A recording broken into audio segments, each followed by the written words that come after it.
Assalamu alaikum dear students, welcome to Speech for channel. Today we are going to discuss chapter number 13 electrostatics conceptual question. This is me Mr. Mohammad Umair Raja, subject specialist physics.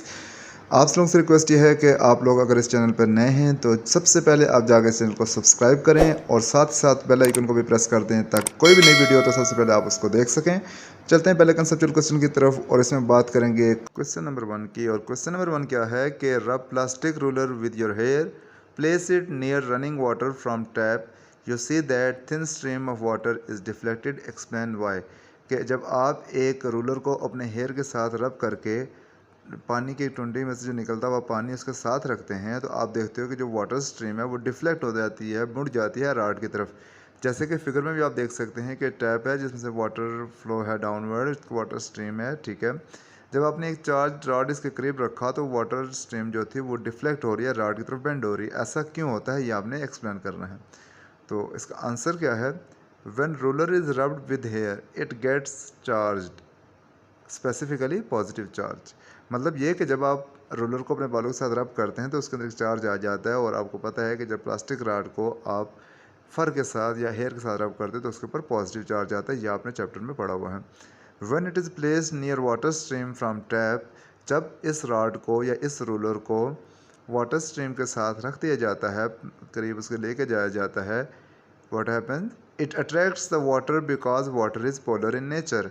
ये इस वजह से water को attract करता है कि water की जो कंपोजिशन है, वाटर जो नेचर है, वाटर की जो नेचर है वो पोलर है। आप केमिस्ट्री में पढ़ते हैं कि जो वाटर के अंदर हाइड्रोजन और ऑक्सीजन है, हाइड्रोजन बीइंग पॉजिटिव और ऑक्सीजन बीइंग नेगेटिव, ये डायपोल बनाते हैं, दो पोल्स बनाते हैं, like positive pole and negative pole. तो चूँकि रूलर के ऊपर एक चार्ज होता है तो जो भी इसका अपोजिट चार्ज इसको मिलता है, लाइक अगर लेट से रॉड के ऊपर या रूलर के ऊपर पॉजिटिव चार्ज है तो ये ऑक्सीजन को अपने तरफ अट्रैक्ट करेगा तो ओवरऑल सारी स्ट्रीम जो है वो डिफ्लेक्ट हो जाएगी रूलर की तरफ। क्वेश्चन नंबर 2 है हमारे पास कि two identical spheres have same masses, then we charge both spheres oppositely charged. After charging, will there be both bodies have same masses or different masses? Explain.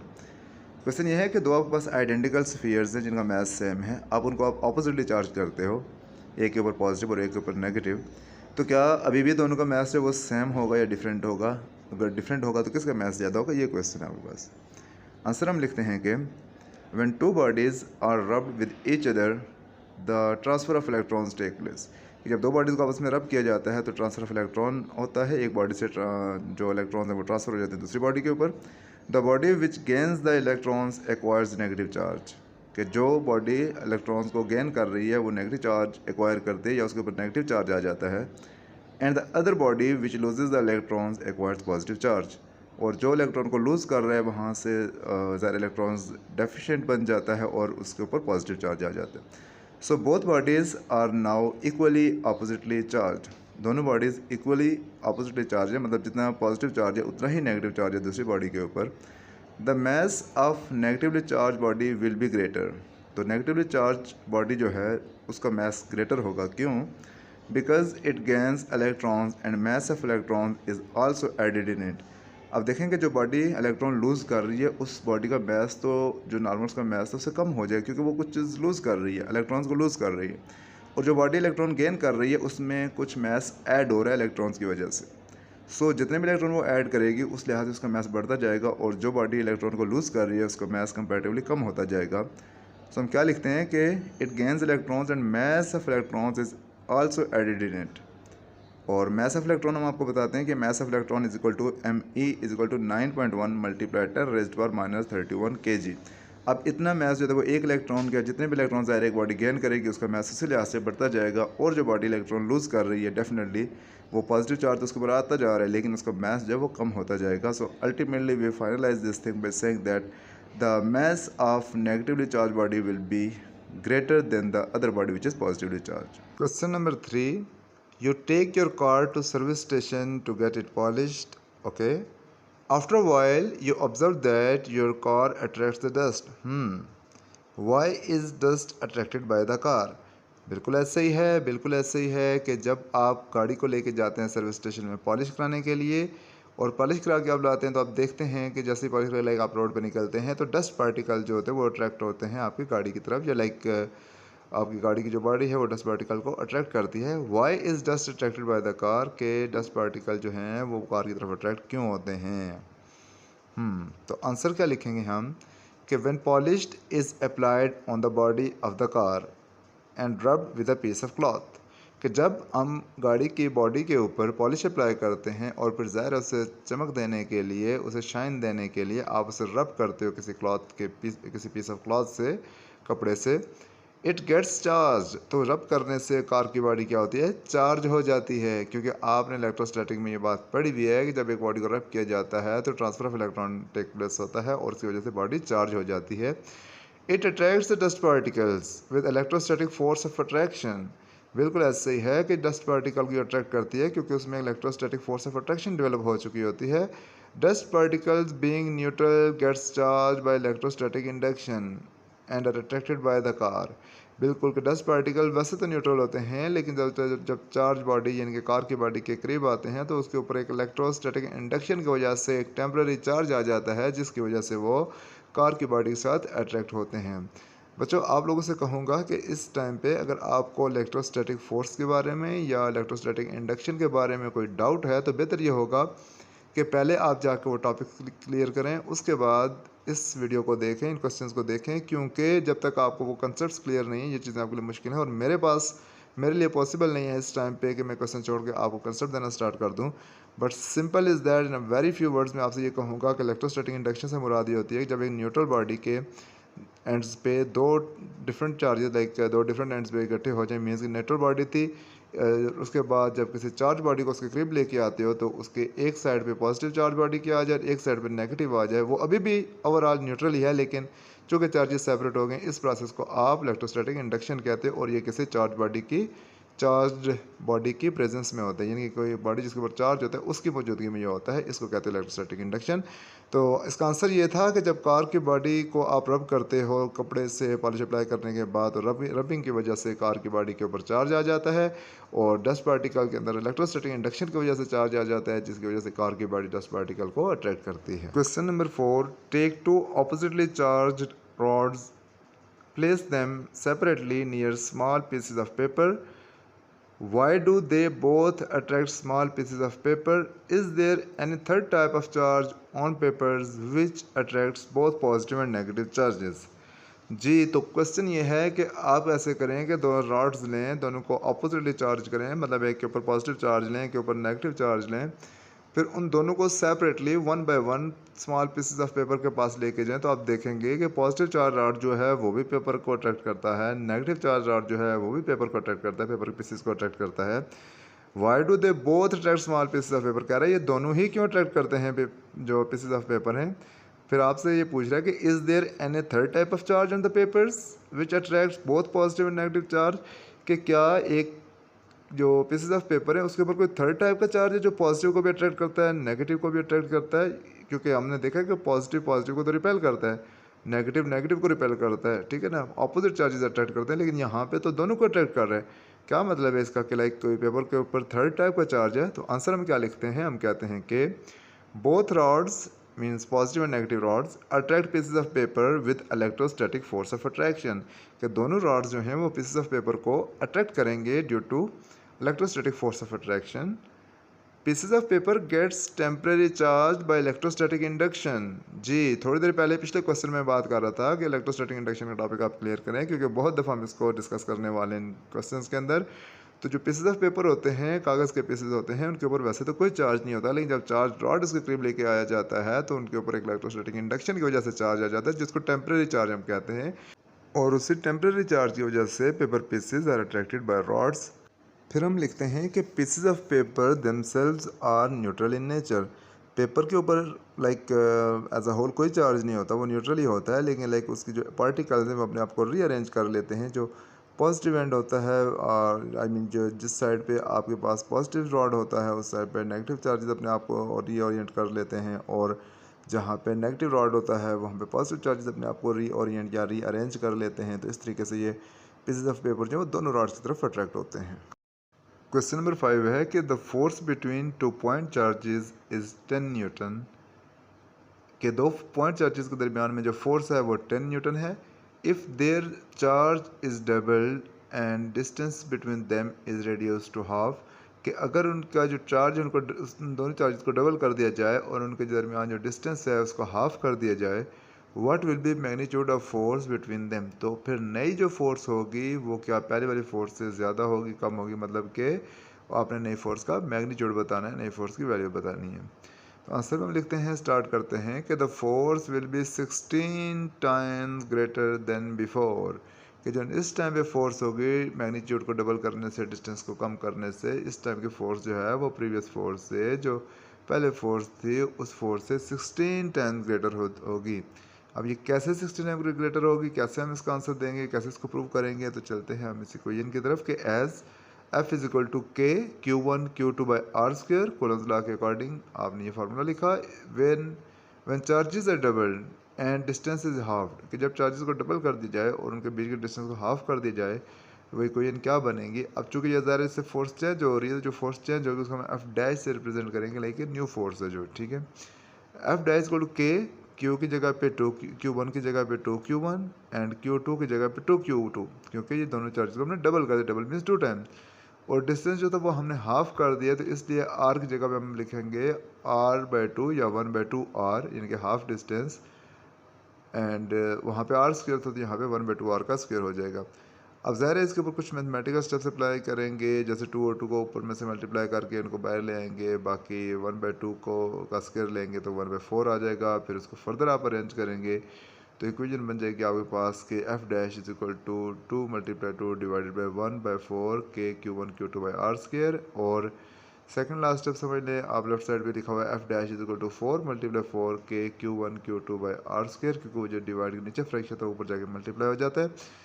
और उसके बाद अगर आप दोबारा से इसको देखते हैं 4 × 4 16 है, और ब्रैकेट के अंदर जो हमने फैक्टर लिखा हुआ है के Q1 Q2 by r square, ये तो वो प्रीवियस फोर्स है जो कोलम्स फोर्स है के Q1 Q2 by r square. सो इसकी जगह पे आपने एफ रिप्लेस कर दिया, तो आपके पास क्या है कि F dash is equal to 16F, मतलब कि जो एफ डैश है, जो नई फोर्स है, नई फोर्स को अपने एफ डैश से रिप्रेजेंट किया है, इसको लाइक चेंज करने के लिए दूसरी नॉर्मल एफ से, तो क्या है कि F dash equal to 16 times of F, यानी कि जो पहले उनके दरमियान में फोर्स थी उसके लिहाज से अभी फोर्स जो है वो 16 टाइम्स ग्रेटर होगी, 16 में ज़्यादा होगी। अच्छा जी, क्वेश्चन नंबर 6 है कि 100 coulomb charge body of mass 20 kg repels 1 coulomb charge body of 10 gram with a force of 2000 Newton, कि आपके पास एक बड़ी बॉडी है जिसका मास 20 kg है और उसके ऊपर चार्ज है वो 100 कूलम है, वो एक स्मॉलर बॉडी जिसका मास 10 ग्राम है और उसके ऊपर चार्ज 1 कूलम है, उसको रिपेल कर रही है फोर्स ऑफ रिपल्जन की वजह से, इलेक्ट्रोस्टैटिक फोर्स ऑफ रिपल्जन, और वो फोर्स है 2000 न्यूटन।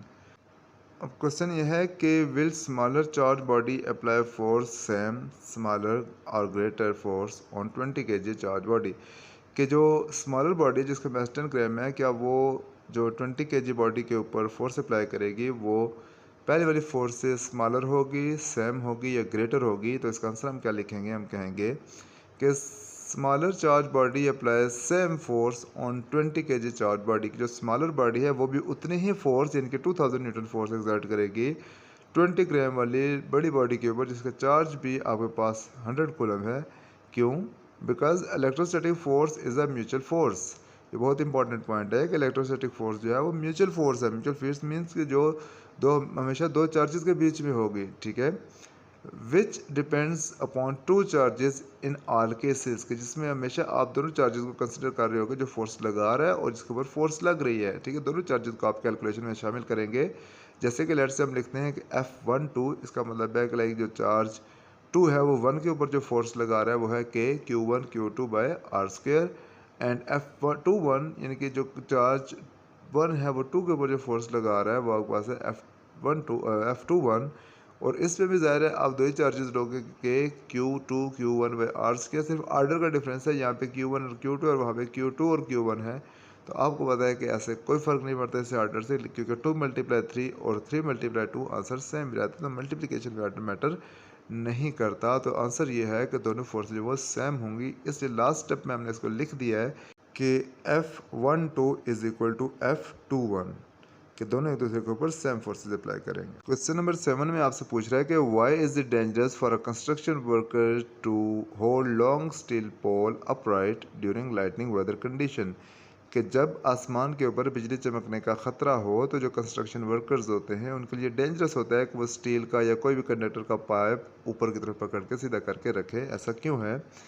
तो आंसर यह है कि clouds are charged by air friction when they move due to air difference in the air when due to pressure difference in the air, कि जब pressure difference की वजह से क्लाउड्स मूव करते हैं एक पॉइंट से दूसरे पॉइंट की तरफ एयर में, तो एयर रेजिस्टेंस की वजह से चार्ज हो जाते हैं।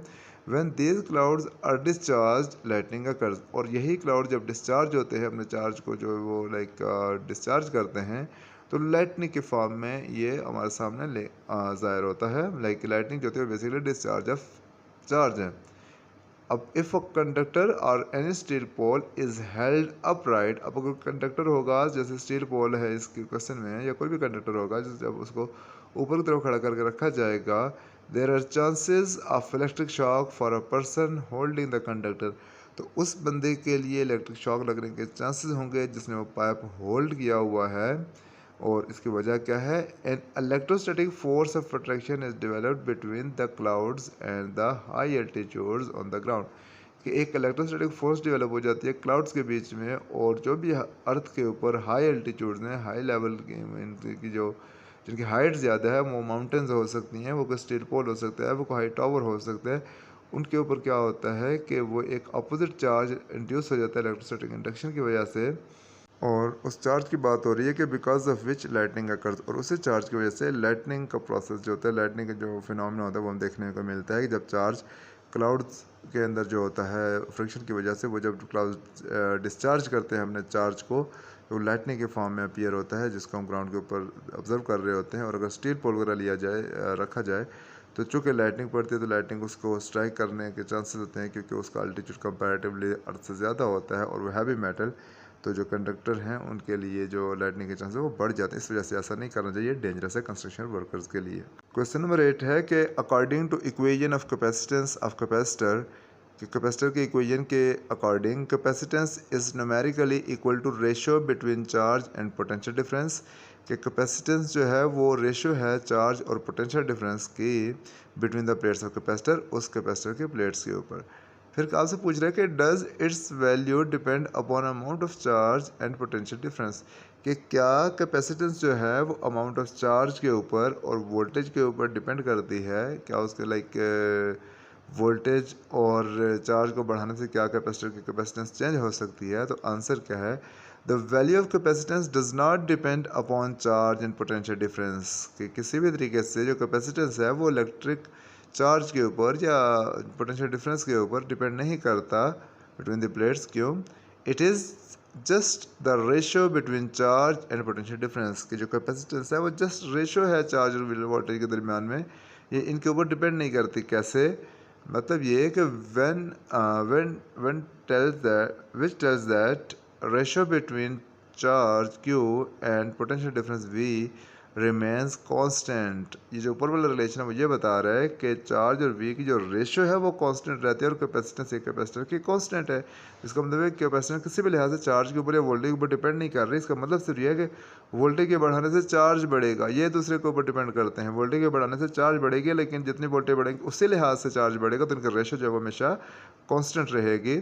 मैं फिर पढ़ता हूँ कि which tells that ratio between charge Q and potential difference V remains constant equal to capacitance of capacitor, और वो जो रेशियो है वो कैपेसिटेंस के इक्वल है। लेकिन इसका मतलब कतई तौर पे ये नहीं है कि कैपेसिटर जो है, जो कैपेसिटर की कैपेसिटेंस है वो चार्ज के ज़्यादा करने से या वोल्टेज के ज़्यादा करने से उसकी कैपेसिटेंस बढ़ जाएगी। अच्छा, इसके बाद मैंने 3-4 लाइनें लिखी हैं जो आपके स्कोप से थोड़ी सी आगे की हैं। फर्स्ट ईयर में आप लोगों ने पढ़ना है, सॉरी सेकंड ईयर में, लेकिन फिर भी आप देख लें कि फैक्टर्स ऑफ कैपेसिटेंस अगर देखते हैं कि फिर कौन से फैक्टर्स हैं जो कैपेसिटेंस को बढ़ा या कम कर सकते हैं, तो वो 3 फैक्टर हैं बेसिकली। एक है एप्सिलॉन, एक है ए और एक है डी। अब एप्सिलॉन क्या है? इसको कहते हैं परमिटिविटी ऑफ डाइलेक्ट्रिक, ये नीचे मैंने लिखा हुआ है। डाइलेक्ट्रिक मीन्स के दो प्लेट्स के दरमियान में जो एक इंसुलेटर मटेरियल रखा जाता है उसको डाइलेक्ट्रिक कहते हैं। फिर है ए जो कि एरिया ऑफ प्लेट्स है, और डी जो है वो डिस्टेंस बिटवीन द प्लेट्स है। ये 3 फैक्टर हैं जो कैपेसिटर को अफेक्ट कर सकते हैं, चार्ज और पोटेंशियल डिफरेंस इफेक्ट नहीं करते। यहाँ पे हम आसान सी बात करेंगे। क्वेश्चन नंबर 9 में कह रहा है कि do 2 capacitors of different plate area gain same और different amount of charge if connected with the same battery, कि दो कैपेसिटर्स हैं जो कि जिनके प्लेट एरिया डिफरेंट है, तो उसको सेम बैटरी के साथ हम कनेक्ट करेंगे तो क्या दोनों के ऊपर चार्ज जो है वो सेम होगा या डिफरेंट होगा। अच्छा, यहाँ पे ज़ाहिर है कि एक चीज़ डिपेंड ये भी करती है कि वो कैपेसिटर्स जो हैं वो सीरीज़ में या पैरेलल में, लेकिन यहाँ पे सेपरेट कनेक्ट करने की बात हो रही है कि लाइक एक कैपेसिटर है जिसको आपने पहले बैटरी के साथ कनेक्ट किया, जिसका सरफेस एरिया कम था प्लेट्स का, और फिर उसी बैटरी के साथ पहले वाला कैपेसिटर हटा के दूसरे कैपेसिटर को आपने कनेक्ट किया जिसका जो सरफेस एरिया था वो ज़्यादा था। तो आप बताएं कि कौन सा जो कैपेसिटर है वो ज़्यादा चार्ज स्टोर करेगा।